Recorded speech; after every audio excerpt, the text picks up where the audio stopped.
여러분 안녕히 주무셨습니까? 참 좋은 아침입니다. 5월 18일 금요일 말씀으로 드리는 오늘의 번제 함께합니다. 전도서 2장 말씀 26절까지 기록되어 있습니다. 그런데 앞부분에서 두 군데를 좀 읽겠습니다. 1절부터 2절을 먼저 읽습니다. 시작. 나는 내 마음에 이르기를 내가 시험 삼아 너를 즐겁게 하리니 너는 낙을 누리라 하였으나 보라 이것도 헛되도다. 내가 웃음에 관하여 말하기를 그것은 미친 것이라 하였고 희락에 대하여 이르기를 이것이 무슨 소용이 있는가 하였노라.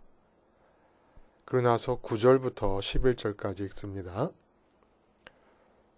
내가 이같이 창성하여 나보다 먼저 예루살렘에 있던 모든 자들보다 더 창성하니 내 지혜도 내게 여전하도다. 무엇이든지 내 눈이 원하는 것을 내가 금하지 아니하며 무엇이든지 내 마음이 즐거워하는 것을 내가 막지 아니하였으니 이는 나의 모든 수고를 내 마음이 기뻐하였음이라. 이것이 나의 모든 수고로 말미암아 얻은 몫이로다.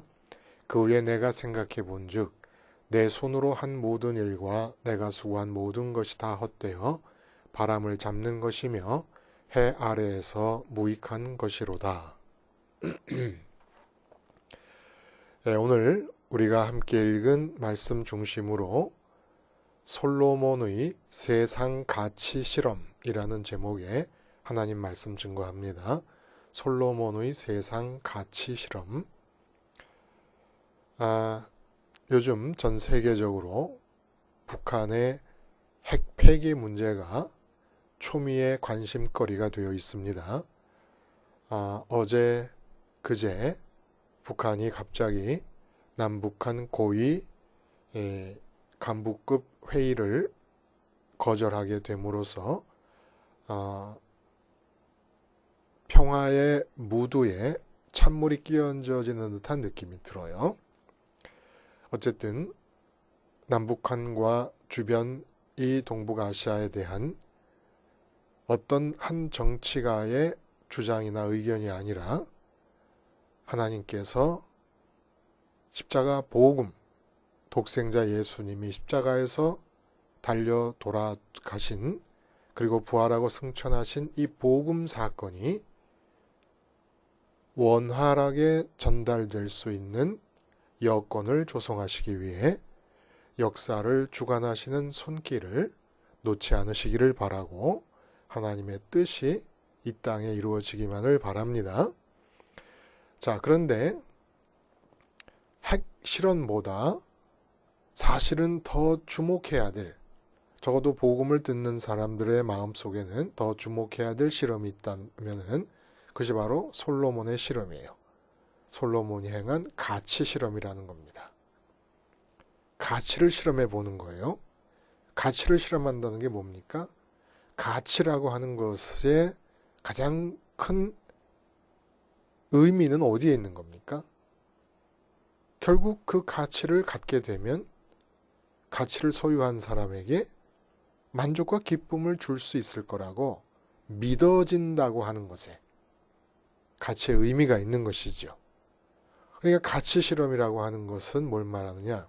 과연 사람들의 믿음처럼 어떤 가치를 가지면 그 가치가 그 사람에게 그 사람이 기대하는 만큼의 그 사람이 믿고 있는 만큼의 즐거움과 만족과 기쁨과 행복을 줄 것인가를 실험해 본다는 겁니다. 그래서 핵이 폭발되면 무서운 파괴력을 갖고 있지만 핵 못지않은 폭발력을 갖고 있는 게 가치예요. 어떤 가치를 가치관으로 삼고 사느냐에 따라서 그 사람의 삶이 폭발적인 변화를 일으킬 수도 있게 됩니다. 한 사람의 생애에 있어서는 핵은 그 사람의 존재 자체, 생존 자체를 멸망시킬 수 있는 그런 폭발력을 갖고 있지만 상당히 파괴적이고 부정적인 폭발력이지요. 그러나 가치라고 하는 것이 한 사람에게 가치관으로 채택되게 되면은 그 사람의 생애 전체를 변화시키는 정도가 핵폭탄 수준급이라 이런 얘기입니다. 그래서 솔로몬의 실험이 중요한 것은 가치 실험을 하고 있는 것이기 때문에 그 실험의 결과를 주목하여 거기에서 변화된 가치관을 갖게 된다 그러면 내 삶에 핵폭탄이 터진 것과 같은 긍정적 차원에서의 엄청난 폭발력에 의한 변화가 일어날 수 있다는 얘기입니다.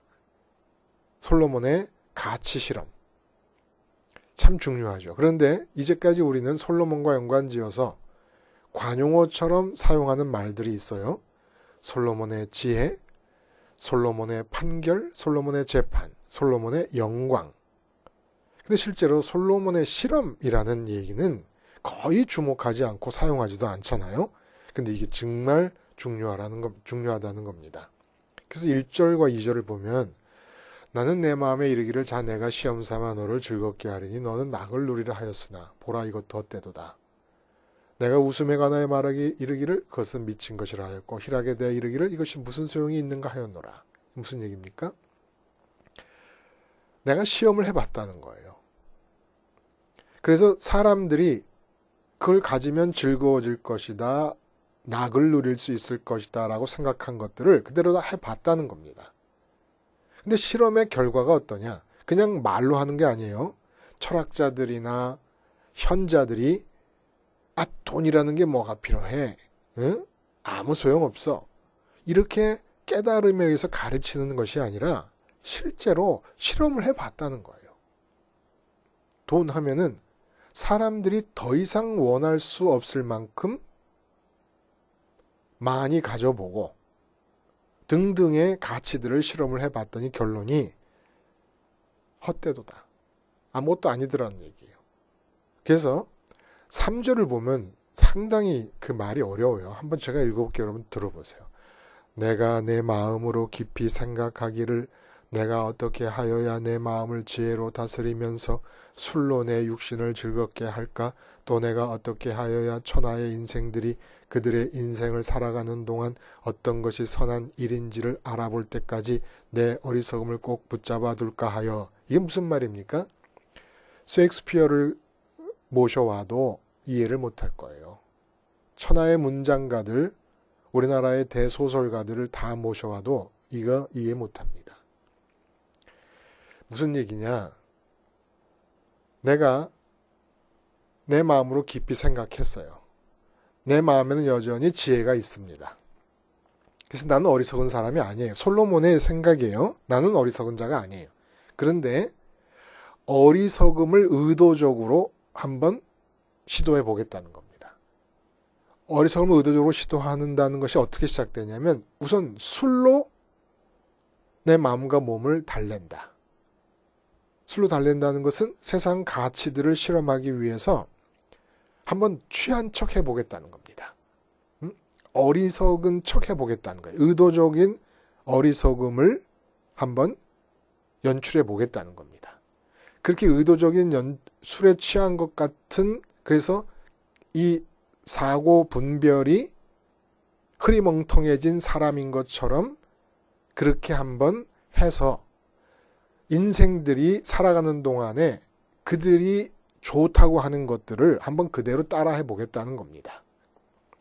그래서 그렇게 실험을 해보는데, 실험이라는 게 그렇지 않습니까? 의도적으로 어떤 조건을 만들어 놓고 실제로 행해보는 겁니다.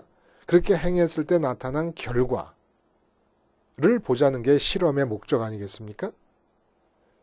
그러니까 이 실험의 목적은 이런 거예요. 전도자라 그랬어요. 전도자는 사람들이 자기를 필요로 하지 않고 있는 상황에서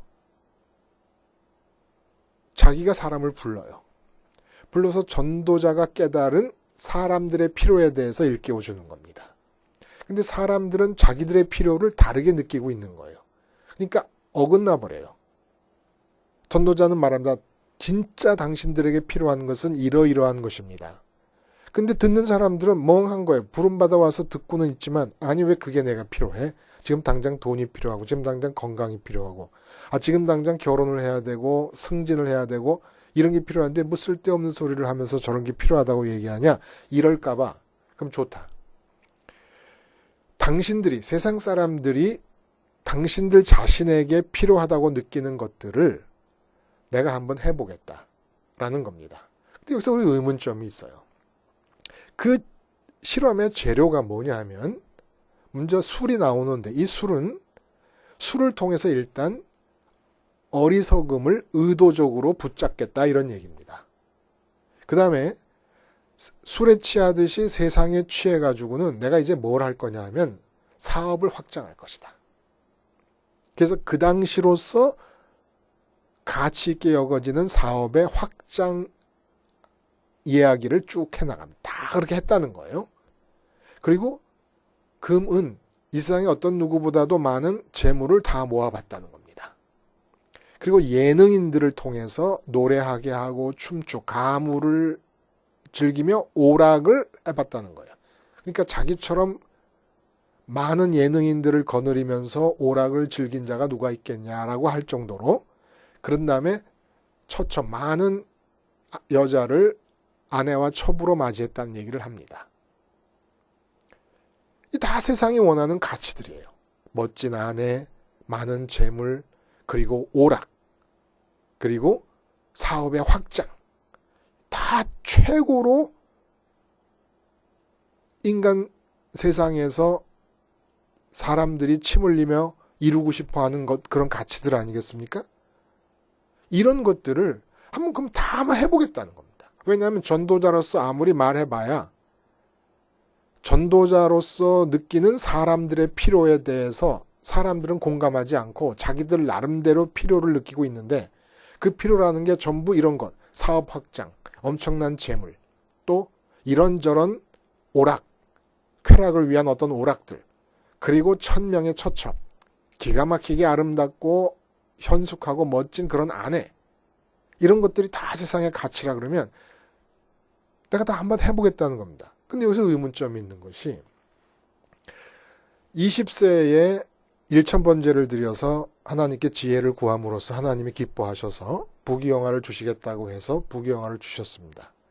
그래서 돈이 막 쌓여가요. 재물이 막 쌓여가고 그리고 사업을 확장할 때마다 다 성공적으로 다 이루어져 갑니다. 그리고 많은 연예인들, 예능인들이 궁궐에서 와서 가물을 연출합니다. 거기에 오락거리가 무궁무진하게 펼쳐집니다. 솔로몬의 왕궁에서. 그리고 1,000명의 처첩이 있습니다. 그럼 이 모든 것을 솔로몬이 20세 때부터 1,000번제를 드린 이후부터 이렇게 세상의 가치가 진짜 사람들이 기대하는 것만큼 그렇게 큰 기쁨과 궁극적인 만족을 주는가를 실험하기 위해서 받고 누렸다는 얘기입니까? 아니잖아요. 1,000명의 처첩을 거느리면서 마음을 빼앗기고 하나님으로부터 멀어지는 그런 삶이 이루어지지 않았습니까? 결국 회개하고 돌아오면서 전도서를 쓴 거예요. 그럼 이게 무슨 뜻이겠어요? 자기가 의도적으로 한 것이 아닐 텐데 이 솔로몬의 실험은 처음부터 그런 마음을 갖고 인생을 시작한 게 아니지 않느냐라는 얘기예요. 그렇다면 어떻게 이게 자기가 실험한 것으로 얘기할 수 있겠냐는 겁니다. 솔로몬은 자기 생애를 하나님 섭리 안에서 해석을 하게 된 겁니다. 도대체 나는 이 땅에 태어나서 20세에 왕이 되고 하나님이 부귀영화를 주시고 하다가 이렇게 삐끄덕거리는 삶을 살게 됐다. 1,000명의 처첩으로 인해서 마음을 빼앗기고 그 이제 내가 깨달았다. 이 잘못이구나 하고 하나님께로 돌아와서 내 인생을 한번 보니까 도대체 내 인생은 왜 20살의 왕이 돼서 그렇게 많은 부귀영화를 누릴 수 있었을까? 아, 하나님께서 내 인생을 실험이라는 사건으로 정하셨구나라는 걸 깨닫게 된 겁니다. 그래서 하나님의 섭리 안에서 내 인생 전체가 다 실험이다. 그럼 어떤 실험이냐?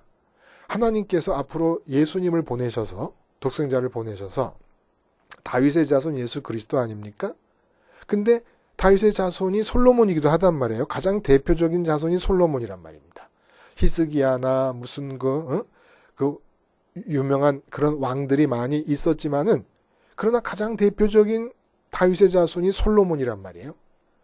그러니까 솔로몬이 예수님이 태어나셔서 이루실 복음 사역과 연관지어서 의미 있는 생애가 되게 하셨다는 거예요. 그럼 뭐냐? 예수님께서 오셔서 하시는 일은 뭡니까? 세상 사람들이 느끼는 필요, 그것이 있으면, 아니 그것이 있어야 내가 만족하고 기쁠 수 있다고 믿고 살아가는데 그 필요가 얼마나 잘못된 것인가를 주님이 가르쳐 주실 것이고 그 필요를 느끼며 살아가는 내가 십자가에서 죽어야 되는 것입니다. 그 사건과 연관지어서 솔로몬이라고 하는 한 사람에게 무지막지할 정도의 부귀영화를 쏟아 부어주심으로써 주님의 복음을 예비하기 위해 실험을 하신 거라는 거예요. 실험을. 사실 그렇잖아요. 내가 돈이라는 가치를 실험해 보겠다. 그럼 돈이라는 가치를 실험하려면 돈을 이 세상 사람들이 더 이상 모을 수 없을 만큼 많이 모아봐야지 가능한 거 아니겠습니까? 그래야 돈이 그렇게 모았을 때 과연 내게 우리 세상 사람들이 믿는 것처럼 기쁨을 주고 만족을 주는가를 실험할 수가 있는 거 아니에요. 근데 이걸 누구라서 이런 실험을 할 수가 있겠냐는 거예요. 삼성의 이재용 씨, 이 실험 못해요. 아직 세상 사람들이 더 이상은 불가능하다고 할 정도의 재산을 가져보지를 못했어요. 빌 게이츠보다 못 가지고 있는 거 아니겠습니까? 그 실험을 못하는 거죠. 누가 이 실험을 할 수가 있어요? 하나님께서 정말 아주 질려버릴 정도로 재산을 주시지 않으면 재물이라고 하는 가치를 실험해 볼 수가 없습니다. 또 사업이라는 것도 사업을 확장해서 성공적으로 일으켜 세우면 과연 그것이 내게 기쁨이 될까 기쁨이 안 될까라는 걸 누가 과연 실험을 할 수가 있습니까? 그러려면은 사람들이 생각하기에 더 이상은 없다 할 정도로 사업을 확장시킬 수 있어야 되는 거 아닙니까? 그러니까 이것을 실험해 본다는 말을 할 수가 없는 거예요. 근데 솔로몬에게 그걸 허락하셨다는 얘기입니다. 더군다나 다윗 왕의 영토 확장의 토대 위에서 사업을 확장시켜 나간 거예요. 그러니까 이런 식으로 그 옛날식의 사업이지만 지금의 사업과는 성질이 다르고 모양이 다르지만 기본 핵심 의미는 같은 거 아니겠습니까? 근데 이런 식으로 사업을 확장해 볼 수 있는 사람이 누가 있겠냐는 겁니다.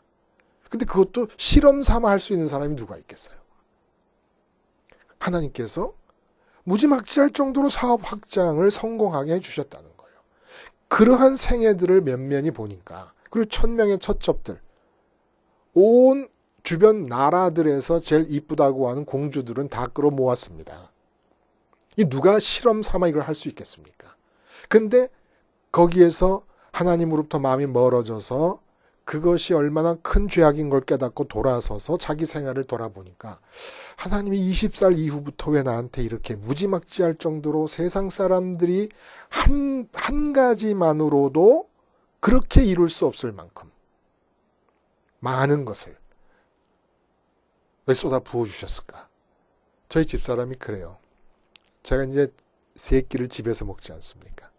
삼식이 놈이에요. 저희 집사람이 제 식성에 대해서 이렇게 얘기합니다.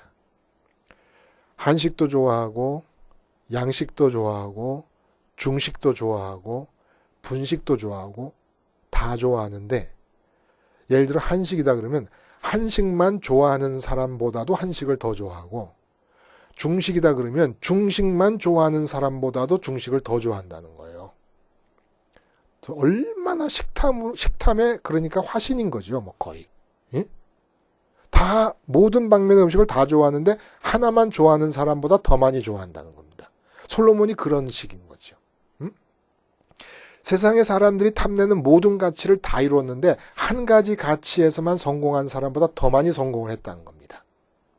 왜 그러냐? 하나님이 이 세상 전체를 지배하고 있는 해 아래에 있는 가치들의 진면목을 드러내 보이기 위해서 솔로몬이라는 생애를 통하여, 솔로몬이라는 사람의 전 생애를 통하여 실험을 하신 겁니다. 왜? 안 믿을 거니까. 그냥 말로만 하면 안 믿을 거니까. 그래서 보여주신 거예요. 보여준 결과가 어떤 겁니까? 헛되구나. 돈 버는 일 하나에서만 성공한 사람보다도 더 많이 성공했고, 사업을 확장시키는 것에 성공한 사람보다도 더 많이 성공했고, 훌륭한 아내를 얻어서 아름다운 가정을 꾸민 사람보다도 더 많이 성공했고, 오락을 즐기는 그 어떤 사람보다도 더 많은 오락을 즐길 수 있었는데, 결국 그것을 못 누리고 있는 사람들, 그러한 것을 가져보지 못한 사람들이 믿는 것처럼 그것만 가지면 행복할 거라고 생각하고 평생을 수고하면서 살고 있는 그들의 믿음과는 정반대로 11절에 뭐라고 얘기하는 겁니까? 11절 말씀. 결국 내 마음의 금고 안에 아무것도 없더라는 거예요. 내 마음이 채워져야 만족이 생기고 기쁨이 생기는데, 그렇게 터무니없을 정도로 무지막지할 정도로 하나님이 쏟아 부어 주셔서 그 결과로 내 마음을 들여다보니까 내 마음의 금고에 바람만 휑휑 불고 있더라는 겁니다. 맨손으로 바람잡기였다는 거예요. 여러분, 이 솔로몬을 통한 실험, 우리가 솔로몬처럼 되기를 바란다라고 솔로몬의 이야기가 성경에 기록된 게 아니라는 겁니다. 우리가 느끼고 있는 필요가 얼마나 불필요한 필요인가를 가르쳐 주시려고 솔로몬의 생애를 실험의 생애로 책정하셨다는 것을 솔로몬이 아는 거예요. 그래서 24절에 보면 이런 말을 해요. 사람이 먹고 마시며 수고하는 것보다 그의 마음을 더 기쁘게 하는 것은 없나니 내가 이것도 본즉 하나님의 손에서 나오는 것이로다. 이 종잡을 수가 없어요. 갑자기. 11절에 그 후에 내가 생각해보면 다 이런 거예요. 모든 재료로 동원된, 실험 재료로 동원된 가치들을 최고까지 다 이루어 본 거예요. 그 후에 내가 생각해본 즉 내 손으로 한 모든 일과 내가 수고한 모든 것이 다 헛되어 바람을 잡는 것이며 해 아래서 무익한 것이로다 했어요. 17절도 똑같은 말을 합니다. 해 아래서 하는 일이 다 내게 괴로움이 헛되다. 22절도. 그러다 갑자기 24절에 사람이 먹고 마시며 수고하는 것보다 그의 마음을 더 기쁘게 하는 것은 없나니 한 가지를 붙입니다. 내가 이것도 본즉 하나님의 손에서 나오는 것이로다. 돈을 최고로 많이 벌어보거나 사업을 최고로 많이 확장시켜서 성공해보거나 이런 게 아니고 그냥 사람이 먹고 마시며 수고하는 것보다 그의 마음을 더 기쁘게 하는 것이 없다는 거예요. 먹고 마시고 수고한다는 것은 먹고 마시고 그냥 움직이며 산다는 얘기입니다. 쉽게 말하면. 수고하는 것보다를 내가 하는 일에서 보람을 느끼는 것보다 이런 식으로 주석들이 해석을 하는데 아니에요. 수고한다는 얘기는 그냥 움직이고 활동한다는 얘기를 한 거예요. 사람이 먹고 마신 다음에는 살아있으면 움직이게 되지 않습니까? 그럼 무슨 얘기냐? 먹고 마시고 움직이는 것. 그냥 생존하는 것 그 자체로도 얼마든지 기쁠 수 있다는 겁니다. 돈을 그렇게 많이 모아야 되는 것도 아니고 사업을 확장해서 성공해야 되는 것도 아니고 여러 가지 갖가지 취미나 오락이 있어야 되는 것도 아니고 훌륭한 아내들이 있어야 되는 것 아니면 아내 한 사람이라도 훌륭한 아내가 있어야 되는 것도 아니라는 거예요. 남자 반이 여자니까 여자는 남자를 남자는 여자를 필요로 하는데 훌륭한 남자가 있어야 되는 것도 아니고 훌륭한 여자가 있어야 되는 것도 아니라는 겁니다. 그냥 살아있음 자체로서 진정한 기쁨과 만족은 충분히 조건이 갖추어졌다는 거예요. 살아있는 것 자체로. 그러니까 기쁨과 만족을 위하겠다고 그렇게 수고하면서 돈 벌고 무슨 뭐 사업을 확장하고 뭐 오락을 찾아다니고 그러지 말라는 겁니다. 그게 술에 취한 어리석은 짓이라는 거예요. 그러면 살아있다는 것 그 자체만으로 어떻게 기쁠 수가 있냐? 왜냐? 살아있다는 그 자체만 충족되면 해 아래가 아니라 해 위에 계신 하나님께서 당신 자신을 주실 수 있기 때문에. 그러니까 해 위에 있는 하나님과 연결이 되면 돈 없어도 사업 확장하고 사업 없어도 오락 없어도 아내 없어도 남편 없어도 기쁨과 만족은 주어질 수 있다는 겁니다. 그러니까 이 세상은 기쁨과 만족이 목표가 아니라는 거예요. 이 세상에서 사는 삶의 기쁨과 만족이 목표가 아니라는 겁니다. 살아있다면 기쁠 수 있어요. 아무것도 없어도 기쁠 수 있어요. 그러니까 해 위에 계신 하나님으로 기쁘고 그 기쁨과 만족을 가지고 출발하라는 겁니다. 기쁨과 만족은 목표 지점에 있는 게 아니라 출발 지점에서 이루어져야 된다는 거예요.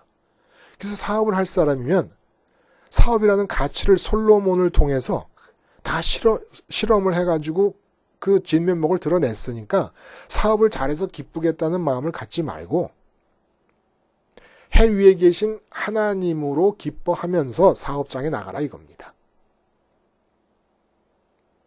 뭐든지 그렇게 하라는 거예요. 재물도 마찬가지예요. 재물에 관한 일을 할 때도 마찬가지고 아내와 만날 때 남편과 만날 때도 마찬가지라는 거예요. 아내의 가치를 기쁨과 만족을 위해서 아내와 관계하던 그러한 잘못된 가치관을 버리고 이제는 해 위에 계신 하나님으로 아내가 없어도 충분히 기쁠 수 있으니까 출발점에서 아내와 만나기 전에 출발점에서 이미 기쁘고 만족해서 아내를 만났을 때는 하나님 때문에 기쁜 그 기쁨과 만족을 표현하라는 겁니다. 아내에게서 기쁨을 취하려 하지 말고. 이걸 또 반복해서 얘기해 주시는 거예요. 결국 솔로몬의 이 가치 실험은 십자가에서 우리가 왜 죽어야 될 것인가를 가르쳐 주고 있는 거라는 겁니다. 아무 소용도 없는 가치를 지금 필요로 하고 있다는 거예요. 나는. 왜? 유전자의 습성 때문에. 그 습성을 따라서 전혀 실제로 내게 줄 수 있는 게 아무것도 없는 가치들을 쫓아가고 있다는 거예요. 그럼 이 세상의 가치들은, 이 세상에 있는 피조물, 사람들이 생각하고 이런 가치들은 다 어떤 의미가 있느냐? 어제도 말씀드렸지만 출발점에서 내가 하나님으로 인해서 기쁘고 행복하면 그 가치들은 이제 하나님의 뜻이 표현되는 대상들이 되는 거예요. 제2의 창조를 위한 재료들이 된다는 겁니다. 이 점을 잊지 말라고 솔로몬의 생애를 통해 하나님이 가치 실험을 행하신 것이지요. 우리에게 필요한 건 뭡니까? 믿는 거예요. 이 세상의 가치가 내 마음의 체험과 연관 지어서 생각할 때 아무 소용이 없는 것을 믿는 겁니다. 왜냐하면 우리는 결코 솔로몬이 가진 것만큼 가져볼 수가 없기 때문에 그렇게 허락하지도 않을 거예요. 솔로몬을 그렇게 희생타로 날리셨으면 돼요. 평생을 돈 많이 갖고 뭐 사업 확장하고 가지가지 부귀영화 때문에 치여서 살게 만드신 거예요. 솔로몬을. 솔로몬이 부러워할 일이 하나도 없는, 솔로몬이 부러울 이유가 하나도 없는 거예요.